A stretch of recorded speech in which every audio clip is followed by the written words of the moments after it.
dreams. Ooh, no, no, they don't know about a funny dream. Ooh, yeah, we live for that dream, believe. If you don't know about phonic dreams, they don't know what that means. They sleep on the sound like a phonic dream. It's Really made you to say that I'm really moving on despite the challenge? Because my mind was set on being here.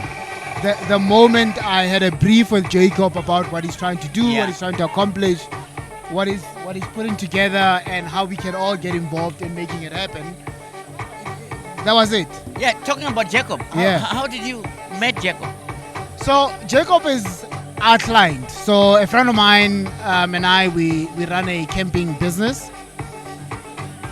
So we had Jacob and his lovely wife as our clients at Bushfire 2025. And I don't know what's with the cables, but let's go. Carry on. So we met there. After Bushfire, we started talking. And they gave me a brief about what Backyard Beats is about. And what they want to do coming here. We came here, we had a look, and I was sold. For me, the dream made sense, the vision made sense. The vision made sense, the dream made sense, and I figured I'd really love to be a part of this. This is so good. Yeah. Now I believe you do the tents. Tents. Yes. Tell me about it. So we are a company called Indigenous Campus. I would want to give a brief of what we do really, but our goal is to bring in as many people to camp as possible, right? Camping doesn't have to be a drag. It doesn't have to be difficult. It doesn't have to be uncomfortable. It doesn't have to be. You can have fun camping. You can be comfortable camping, right? And that's what we're trying to do. We're trying to bring people on as.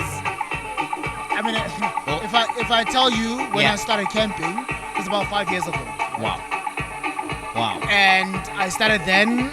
The first couple of instances, I didn't care for it too much.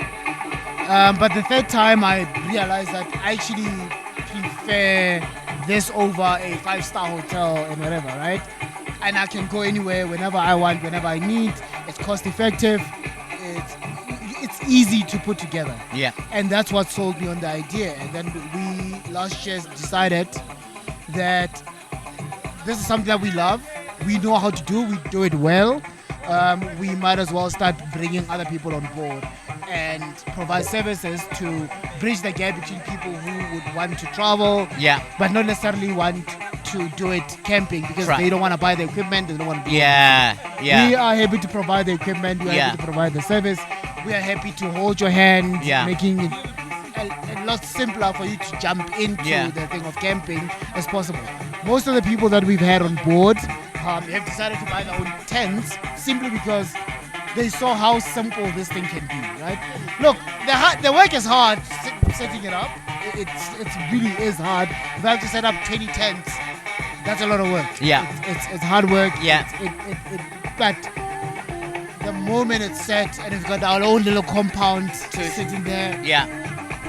Beautiful. You know what I like about it is you are changing the demographics of the country in creating this business about the tents, which means there's people that need to be. You have to employ. You are the CEO. You're the director right now, but you're gonna have to employ people that you're gonna be going into places and put up the tents. We do already. Right? We started last year. It's just myself and my business partner. We now have 3 employees. Come on. So look, and that's a start, right? I mean, if I have to put it out there, it hasn't been great financially. But the vision is manifesting. We can see it. We can pick up that this thing has the potential to grow. We can see that this thing is going to get to a place that we would love to get to. Right? For us, things like Backyard Beats, supporting businesses like Backyard Beats is a dream come true for what we're trying to achieve, right? Bridging the gap, making sure that people recognize that camping should not be seen as an alternative. You can see camping as your private. I mean, you've seen my setup. That's my. You got a beautiful car. That's my basic, like right? like Yeah. this guy is got like a tent in top of the car. Like amazing. Yeah. So those are the things that you don't have to. You don't in a word. You don't have to slum it, right? It doesn't. We don't have to be in a slum for you to say you're camping. You can camp. You can be comfortable.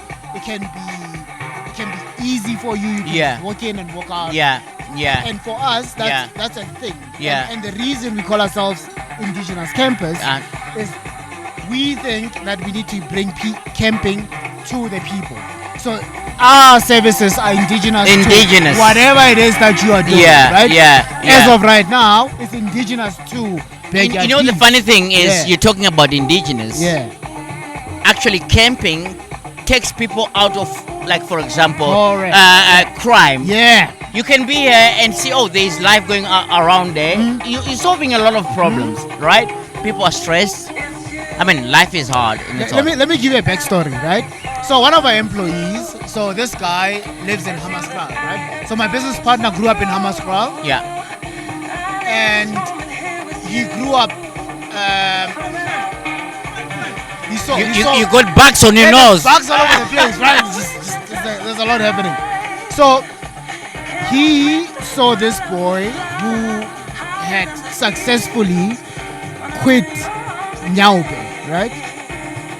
So this boy was just milling about in the hood doing nothing. Yeah.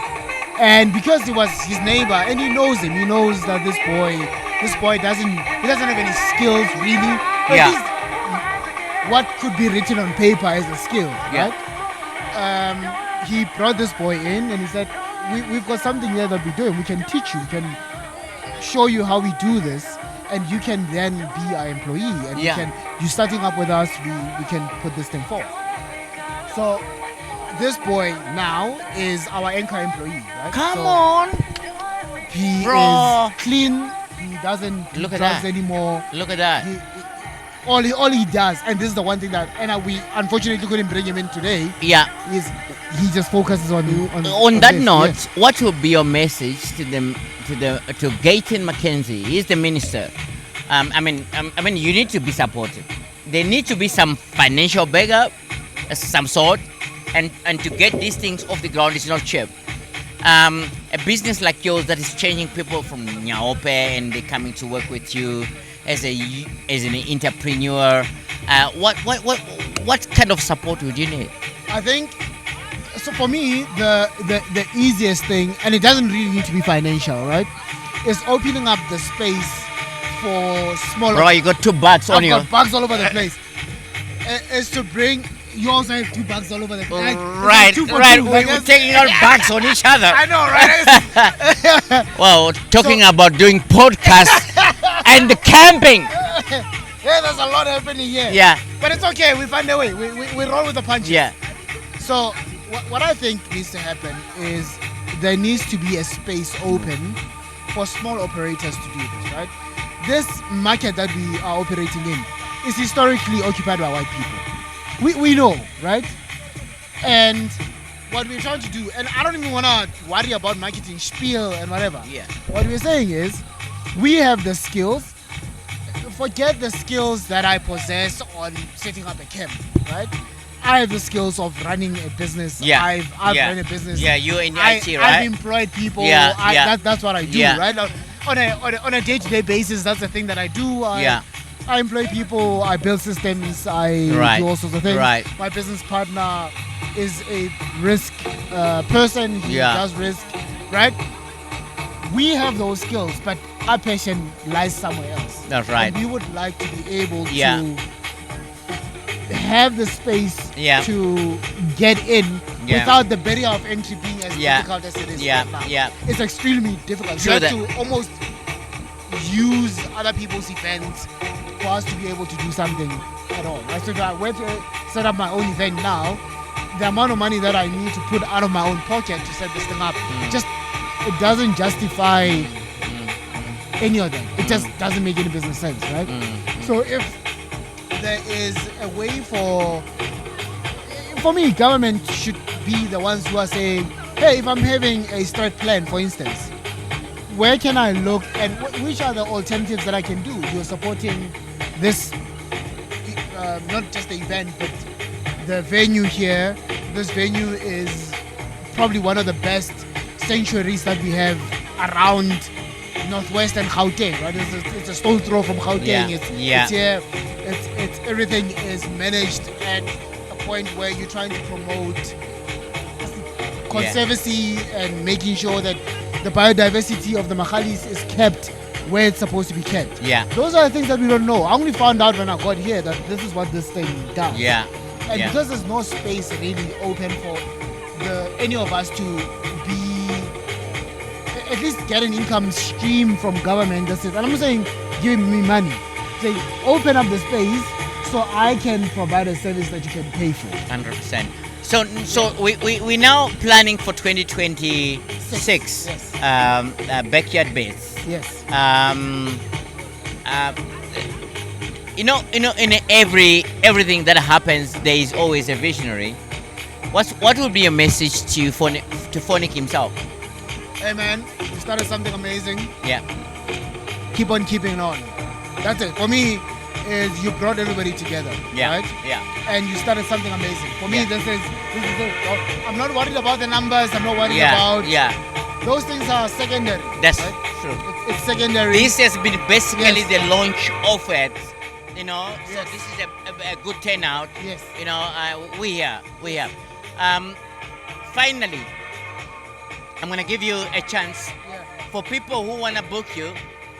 Let's say they've got an event, end of year function for their companies, and they need tents. How can they get a hold of you? You can contact us on TikTok, Facebook. What's your handle on TikTok? Yeah, I'll give you the handle. Yeah. It's called Indigenous Campus. One word. Yeah. That's it. Indigenous Campus. Yeah. It sounds like a mouthful. Yeah. But you're relatively intelligent Indigenous. human beings. You'll be fine. Yeah, You know. yeah. I know tennis got. I think on our next interview, you need to tell me how you came up with indigenous. I'm happy to do that. Okay, we're Yes, gonna very do happy that. to do that, We're probably gonna do the podcast in your car. Because he's got a beautiful car. If it's stolen, it's me. And what's your contact numbers? I don't like giving my. Okay, all right. No, but I'll give you the numbers. Okay, all right. So this is beautiful, guys. We come at this camping. We are at Mountain Sanctuary with Backyard Beats. This is our first one edition where we actually launching this. It's gonna be actually every month, where we actually gonna showcase every DJ, upcoming DJs. Just put them out there. We about the community. It's really not about us trying to get money from the DJs, but just promoting everybody. The country itself needs help. The government needs help. That's what I want to say. Just like an entrepreneur here, we showcase. You come here, you tell about your business, and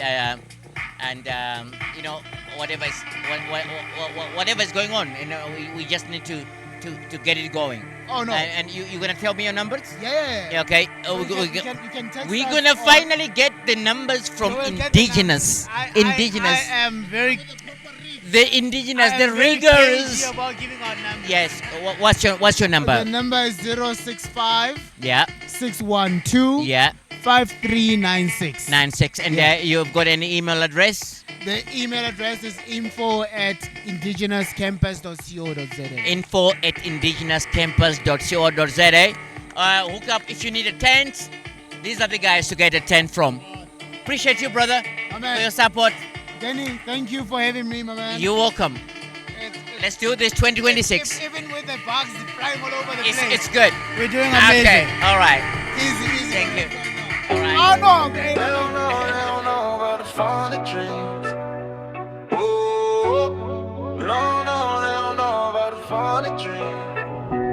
Ooh, yeah, we live for that dream, believe. If you don't know about finding dreams, they don't know what that means. They sleep on the sound.